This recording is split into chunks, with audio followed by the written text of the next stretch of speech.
Welcome back to Titan Academy. In this video, we will cover how to create a push in Titan Forms 2.0 to send data to Salesforce. To create your push, click on the gear, go to the Salesforce menu, and over on the left-hand side, select Push. In my sample form, I already have a push set to create a contact and some files. I'm going to go ahead and delete this, and we'll create one from new. So click on the Create New button. On our object settings, we want to create a new contact. The type of actions, we can create a record, update a record, find a record, or delete a record. For this video, we will use the Create action.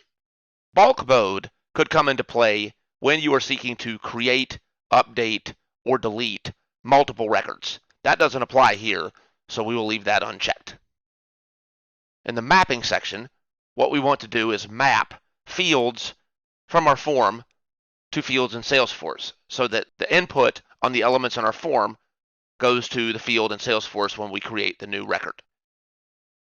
We can type in the search bar to search. So we want to map Salesforce last name. We want to get that from our last name field on the form.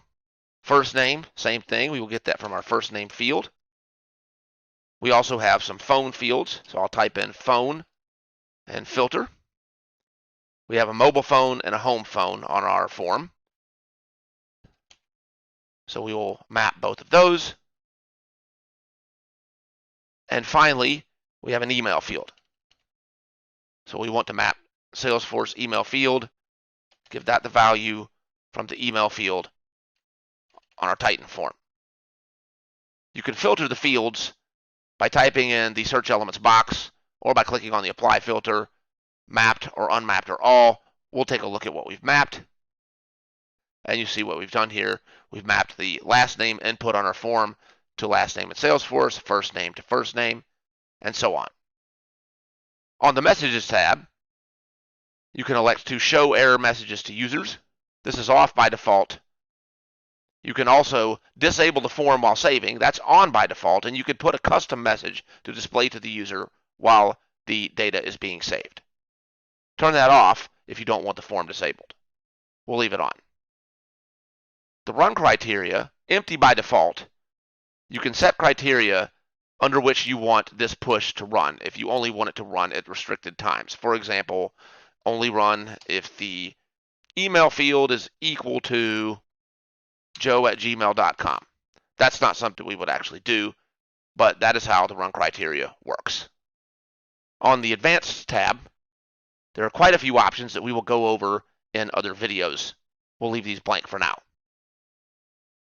And on the Where Used tab, once this is called into play, once this action is called from somewhere on your form, you will see that listed here. This is a good way to debug things if you need to see where your actions are being invoked.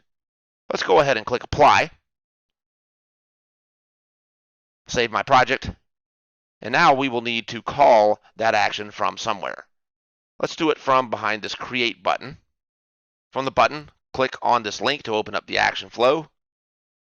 There was already a Salesforce action node here, but I deleted that contact push that existed before, so we'll need to update this here. I'll double click on this. And we want to pick our integration action, the contact create that we just built. When a push runs, you can return the record ID to a project variable. I don't want to do that here, so we will leave this blank. What that would do is it would return the Salesforce ID of the newly created record to a variable in your project. We'll cover that in other videos. I'll save. Here I've got a message action added so that we show something to the end user indicating that the submission was successful. I'll click Apply. I'll save my project. Let's go ahead and preview this. Let's add a new contact. Nancy Smith. Nancy@smith.com. We'll add a mobile phone and a home phone. I'll leave the files empty. Go ahead and click Create. we get our confirmation message. I can look in my Salesforce environment and see that that contact has been created. And that is how it's done.